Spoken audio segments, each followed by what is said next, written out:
Kuno national park से लगातार दुखद खबरें सामने आई है। अब 4 में से 3 शावक की मौत हो चुकी है। हमारे साथ बातचीत करने के लिए पीसीसीएफ जीएस चौहान सर हैं, उनसे बातचीत करते हैं। सर, सबसे पहले तो क्या कुछ रीज़न रहे हैं इन डेथ्स? ये इनके तो जो प्रथम दृष्टिया यही लगता है कि ये एक तो माल नॉरिश थे, अंडरवेट थे और हाईली डिहाइड्रेटेड थे।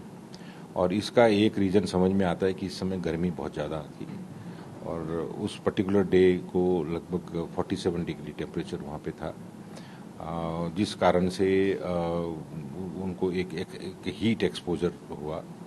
और ये जो उम्र है लगभग 8 महीने के वो हुए थे बच्चे, और 8 महीने के बच्चे ऐसे होते हैं जो मदर के साथ बाहर निकलते हैं, तो उनको रोकना कहीं एक पर्टिकुलर जगह पे, वो भी वो जब माँ निकलती है तो उनके पीछे पीछे जाते हैं। और इतनी भीषण गर्मी में वो अगर निकले होंगे तो थोड़ा एक्सपोजर उनको हो गया और संभवतः इसी कारण से उनकी मृत्यु हुई है।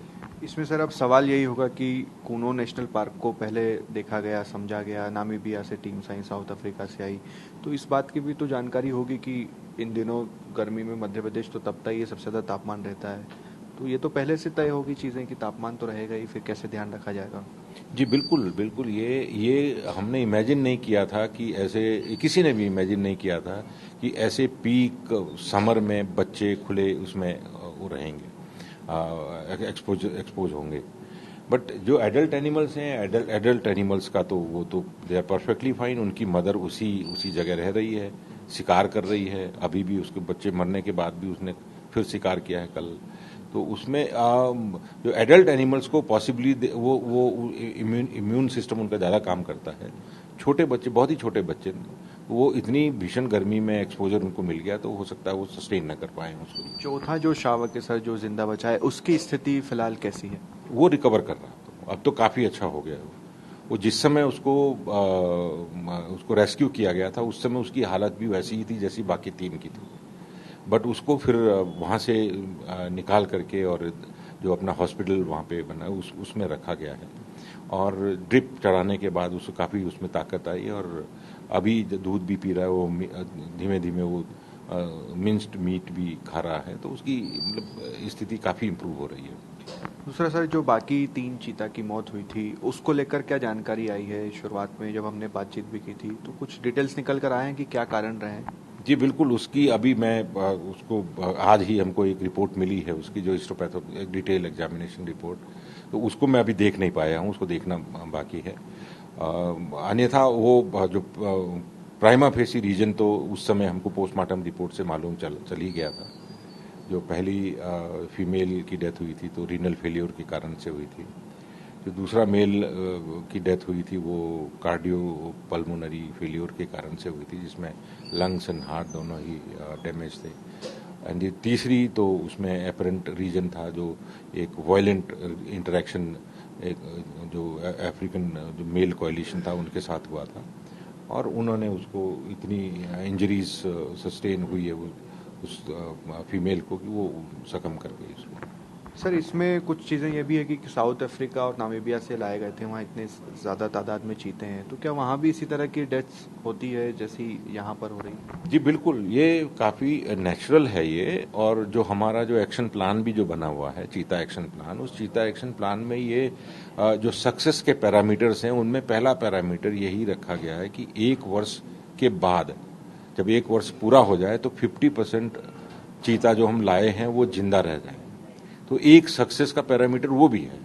तो यानी 50% मोर्टालिटी आप पहले ही मान के चल रहे हैं, और ये बेसिकली साउथ अफ्रीका हो या नामीबिया हो या दूसरे अफ्रीकन नेशंस हो, सब जगह ये वाइडली एक्सेप्टेड फैक्ट है कि जब आप ट्रांसलोकेशन करते हैं तो उसमें मोर्टेलिटी काफ़ी हाई रहती है।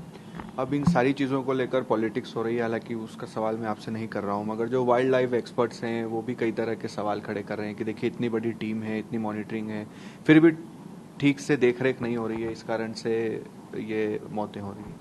नहीं, देखिए इसमें देख रेख पे तो अगर जो भी क्वेश्चन ये कर रहे हैं तो हम तो ओपन है, हम तो मतलब उनसे भी रिक्वेस्ट करेंगे कि आप भी बताओ हमको कि हम हमारी जो सिस्टम एक बार समझ लीजिए, जान लीजिए हम क्या कर रहे हैं, उसके बाद आप भी हमें सलाह दीजिए।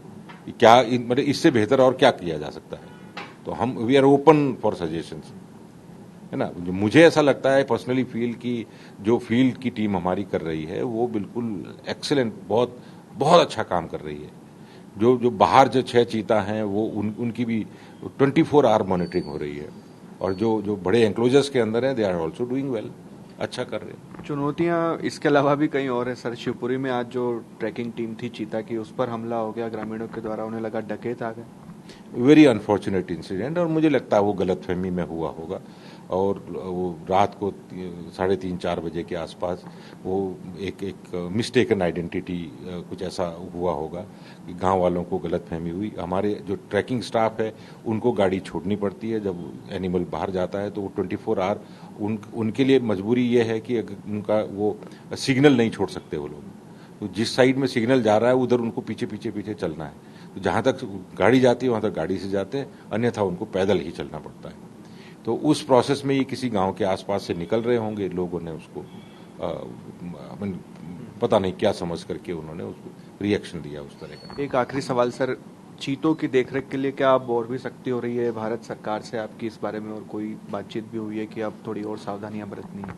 जी नहीं, देखिए इसमें जैसा मैंने आपको बताया कि हम अपनी विजडम के अनुसार एक अच्छा बढ़िया प्रोटोकॉल बनाया हुआ है, और वो प्रोटोकॉल हमने केवल ये नहीं कि हमने यहाँ मध्य प्रदेश में बनाया है, वो एक कई राउंड ऑफ डिस्कशंस के बाद जब वो wild life institute of India के साइंटिस्ट हैं और जो भारत सरकार के ही अधिकारी हैं, जो नमीबिया एंड साउथ अफ्रीका जो हमारे कोलैबोरेटर्स हैं, उनके साथ डिस्कशन के बाद वो प्रोटोकॉल बना है, उसको हम फॉलो कर रहे हैं।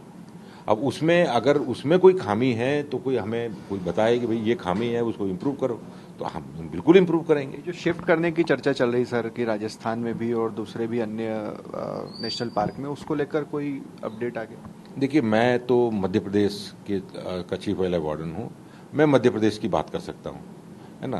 दूसरे राज्य में क्या होना है क्या नहीं होना है ये मेरा डोमेन नहीं है, ये भारत सरकार का डोमेन है, तो वही उस पर कमेंट भी कर सकते हैं।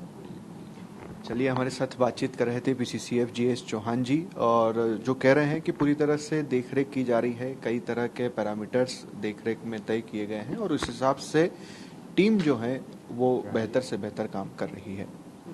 कैमरा पर्सन मुकेश के साथ शुभम गुप्ता, TV9।